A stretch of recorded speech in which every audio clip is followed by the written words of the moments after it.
Kotak petualang. Berikut daftar isi dari masing-masing bab.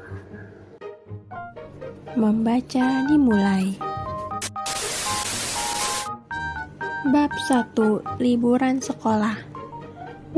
Benar-benar mengecewakan, gerutu Okta setibanya di rumah kakek. Kakek selalu mengajak kita ke candi atau ke kebun kentang. Membosankan, lanjutnya. Kuharap mama dan papa tidak harus bekerja saat kita libur sekolah, ujar Okta. Padahal aku ingin sekali mencoba beberapa eksperimen di Museum Sains. Aku juga ingin lihat koleksi serangga yang diawetkan.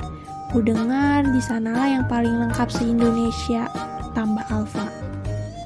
Bisakah kakek mengajak kita ke Museum Sains? Tanya Alfa. Kuharap begitu, Fa, balas Okta. Tapi rumah kakek kan di Dieng, terlalu jauh dari museum.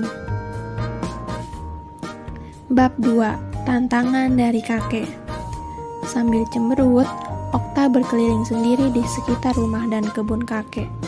Melihat serangga dan tanaman kentang yang sama lagi dan lagi membuat Okta berpikir, ini membosankan. Kamu yakin tidak mau pergi ke Candi Dieng? Tanya kakek. Okta menggeleng. Dia sudah pernah ke sana beberapa kali. Aku ingin melakukan sesuatu yang baru dan seru, kek, ujawab Okta lalu melihat kakek dan Alfa pergi. Kakakmu kenapa, Fa? Tanya kakek heran. Sejak datang, dia manyun terus. Mama dan papa sudah janji mau mengajak kami mengunjungi Museum Sains. Kami mau melakukan eksperimen sains dan melihat serangga yang diawetkan. Jelas Alfa. Tapi mama dan papa membatalkannya. Oh, begitu, balas kakek. Keesokan paginya, kakek, Alfa, dan Okta sarapan bersama.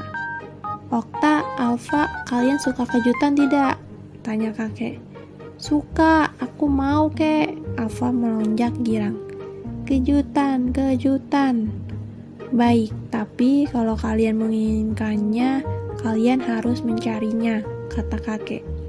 Oke, seru Alfa. Ada lagi syaratnya, lanjut kakek. Saat mencari, kalian tidak boleh membawa ponsel.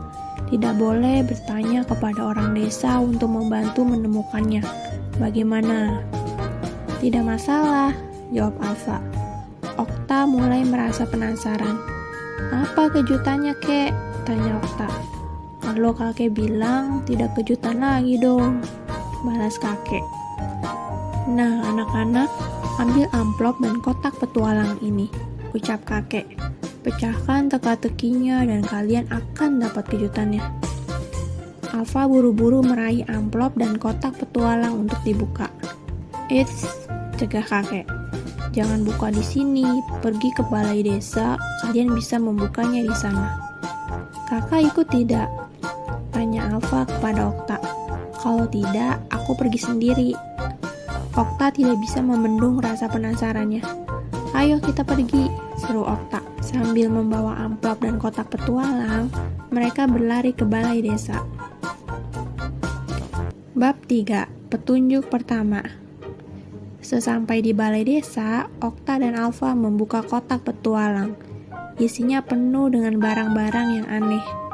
Buat apa semua ini? Tanya Alfa bingung. Aku tidak tahu, ayo buka amplopnya juga, kata Okta.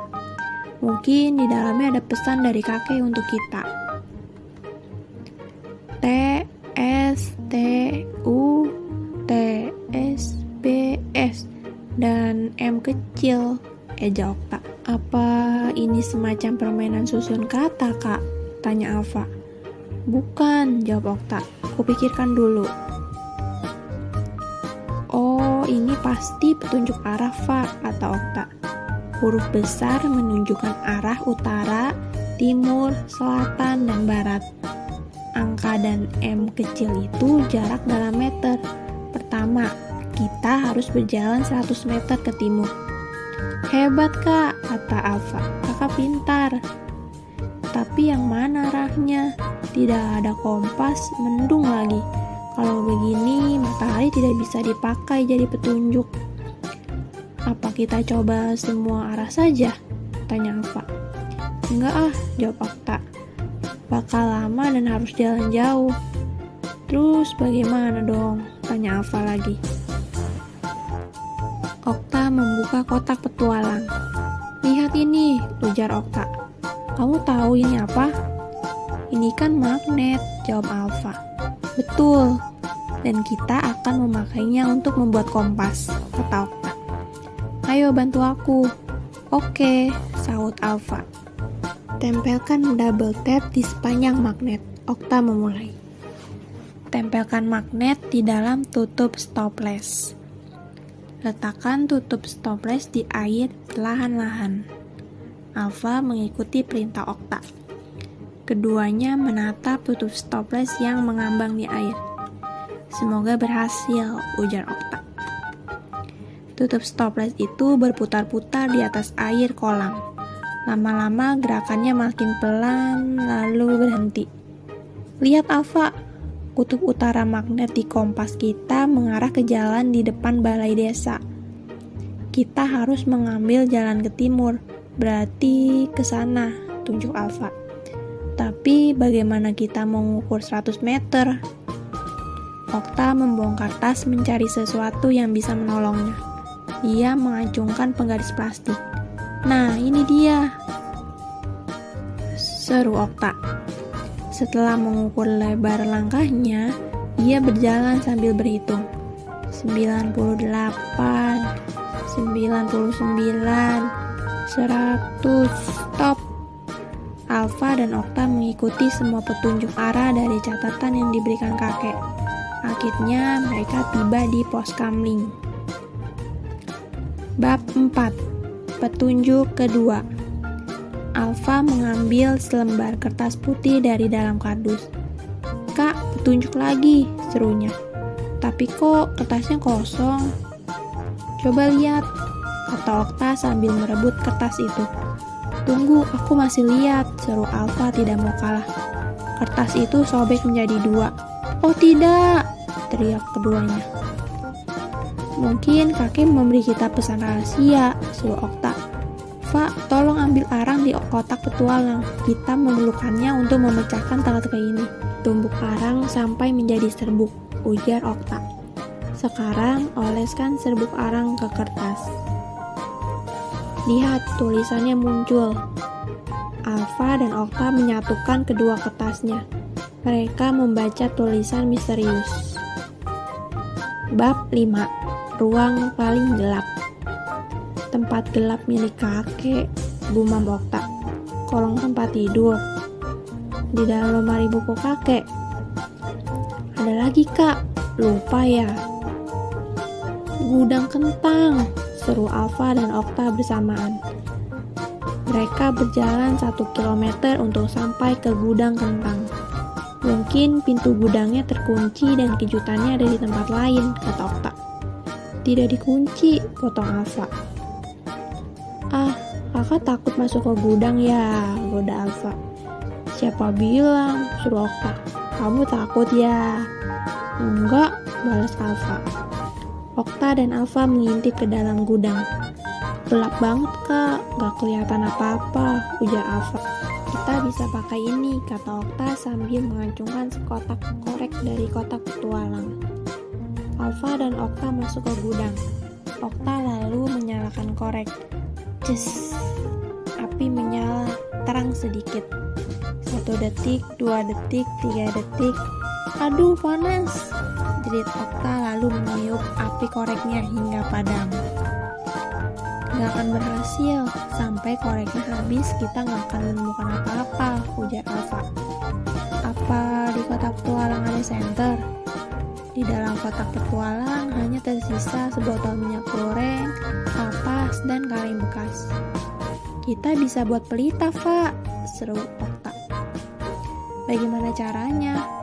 Aku akan mengajarimu, kata Okta.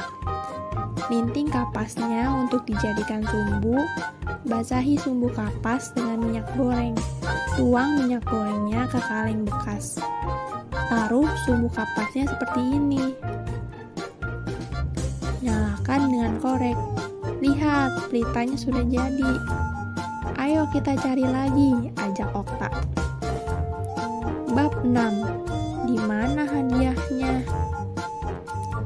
Alfa dan Okta membawa pelita mereka ke dalam gudang kentang. Cahaya dari pelita itu memantul saat mengenai salah satu sisi gudang. Aduh, silau. Sinar apa itu ya? Tanya Okta. Ayo kita lihat ke sana, ajak Alfa. Mereka melintasi gudang dan menemukan asal pantulan cahaya itu. Sebuah kotak yang dilapisi kertas emas. Pegang ini, Okta memberikan pelitanya kepada Alfa, lalu mengambil kotaknya. Kita buka di luar saja yuk, ajak Okta. Setelah berada di luar gudang, Okta membuka kotak hadiah itu. Wow, perlengkapan eksperimen sains, seru Okta. Keren, dan ensiklopedia serangga, pekik Alfa. Ketika membawa kejutan itu pulang, Okta dan Alfa melihat seseorang menghampiri mereka. Kakek, seru Okta menyambut kakeknya dengan pelukan. Sudah tidak mengambek, kakek mencubit hidung Okta. Okta tertawa. Iya kek, semua beres. Kami suka kejutannya, lanjut Okta. Alfa menambahkan, terima kasih ya kek, liburan ini benar-benar seru dan menyenangkan. Nah, itu dia anak-anak cerita tentang kotak petualang.